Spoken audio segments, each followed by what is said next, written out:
The whole point of a survey is you want to ask the same question across a lot of people, maybe hundreds or thousands of people, but the problem is that you usually get very basic data. An AI interviewer can adapt in the moment based on what each person says. So it can probe and get more specific, like, what do you mean by that? Or can you give me an example? I see this being used in three big ways for businesses. First, customer feedback. So instead of just asking, how was your experience? It can dig into why somebody felt that way about your product or your service. Second, process capture.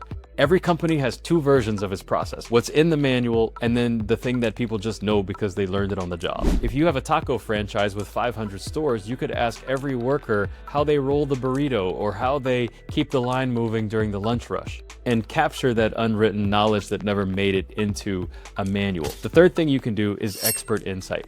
So this is using AI to pick people's brains around something that you are curious about researching. It could be a market question or a business decision. And then the interview gets organized around a specific problem in your market that you're trying to understand, or some research that you want to do. And you want subject matter experts to weigh in on that topic. When you only collect surface level answers, you're going to make decisions that are based on an incomplete understanding. So with surveys, you got some data, but you didn't really have intelligence.